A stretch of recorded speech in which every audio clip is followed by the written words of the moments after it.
Science की बात को मानना जरूरी है या कुरान और हदीस की बात को मानना जरूरी है? तो सादा सा जवाब है कि कुरान और हदीस की बात को मानना जरूरी है। तो मोहतरम, फिर कुरान और हदीस में ये दलाइल मौजूद हैं कि जमीन साकिन है। 105 दलीलें दी हैं उसमें कि जमीन हरकत नहीं करती।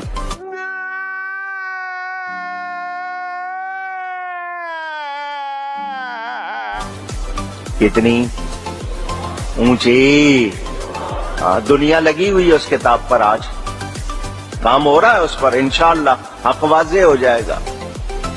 105 दलीलें दी अकल वालों के लिए कि लोग इन बातों की तरफ तवज्जो ही नहीं करते, एक साइंसदान और अंग्रेज की बात को मान रहे हैं जबकि कुरान और हदीस के दलाइल को नहीं मान रहे। मोहब्बत वालों के लिए ये दलील कि जमीन हरकत नहीं करती, क्यों नहीं करती? इसलिए कि मुस्तफा उस पे आराम कर रहे हैं।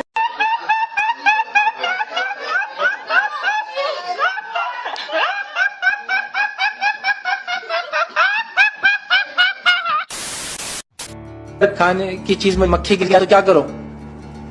पूरा डुबा दो और निकाल के फेंक दो। क्यों? आपने फरमाया एक पर में मक्खी की अगर बीमारी है तो दूसरे में अल्लाह ने शिफा एंटीडोट रखा है उसका, और साइंटिफिकली अप्रूव्ड है, और साइंटिफिकली अप्रूव्ड है। इसकी पूरे रिसर्च आप पढ़ लीजिए मक्खी की दोनों की परों की।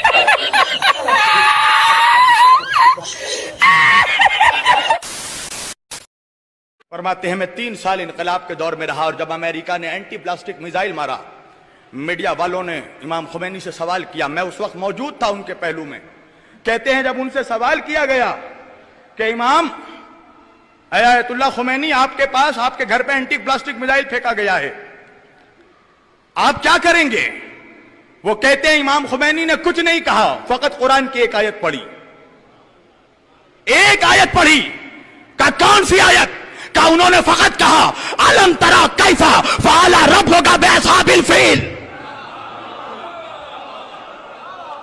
कहते हैं ये आयत पढ़ी, इमाम कमरे में चले गए, जमाने वालों ने देखा कि उस एंटी प्लास्टिक मिसाइल के पंखे में एक चिड़िया दाखिल हुई और समंदर में फटकर गिर गया।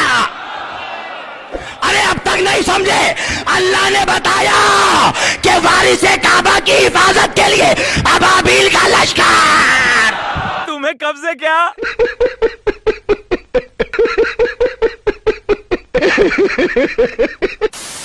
अल्लाह ने जमीन को पैदा किया तो ये कांपने लगी। रब करीम ने पहाड़ बतौरे मीखे बना के इसमें लगा दिए, पहाड़ बतौरे मीखों के किले बना के लगाए।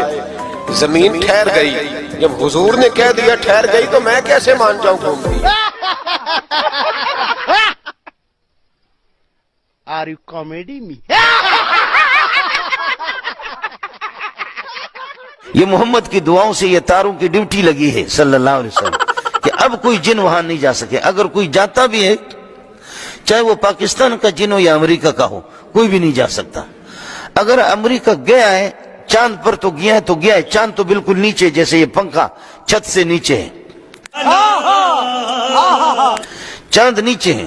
लेकिन जिस दिन अमेरिका पहले आसमान को चीर करके दूसरे पे पहुंचा, दूसरे को चीर करके तीसरे पे पहुंचा, तीसरे को चीर करके चौथे पे, और 7वें आसमानों को चीर करके 7वें पे पहुंचे, 7वें के ऊपर अर्श है, अर्श पे पहुंचे, और वहां से फिर ये कि जन्नत में अमेरिका पहुंचे, तो फिर उस दिन उसमें इस मुल्ला को बता देना, पतलून उसका फटेगा लेकिन आसमान तक पहुंचेगा भी नहीं। कौन है ये लोग? कहां से आते हैं? यही नहीं, अभी और सुनिए। चांद तक अगर कोई गया है तो हमारे किसी मौलवी ने 1500 साल हमें गुजर गए हमारे मौलवियों को, लेकिन हमने अल्लाह के फजल से इसका इनकार भी नहीं किया है चांद पे जाना। अमेरिका चांद पे तो अब गया, वो मौसमियात के हालात आपको अभी बताते हैं, लेकिन अल्लाह की कसम आज से 1500 साल पहले हमारे पास ये हालात मौलवियों की थी। मौलवी को फटकार होगी खुदा की कि मौलवी साहब ने भी अपने उस साइंस को छोड़ा। हमारी साइंस और फलसफे की किताबें इन खबीसों ने, अंग्रेजों ने चोरी करके उलमा को मुसलमानों की बेइत्तिफाकी और अदम इत्तिफाक की बुनियाद पर ये सारा साइंस इन्होंने अंदलुस की, ये सब कुछ हमसे चोरी की। गोरे ने, गोरे के बाप जानता है साइंस को। भाई साहब कुछ ज्यादा नहीं हो गया? ये सब कुछ हमारा था, ये सारा ही हमारा था। खैर कभी अगर मौका मिल गया तो मुसलमान साइंसदानों के बारे में आपको बता दूंगा कि क्या क्या उनके कमाल थे। आपके इसी सिंध के अंदर एक मौलवी था, اس نے اپنا سورج بھی بنایا تھا اور چاند بھی بنایا تھا، اور رات کو جس وقت سورج غروب ہو جاتا تھا تو وہ بٹن لگاتا تھا تو اس کے سورج جو ہے نا طلوع ہوتا تھا، پورے سندھ میں روشنی ہوتی تھی۔ چپ تیری ماں کا بھوسڑا تیری۔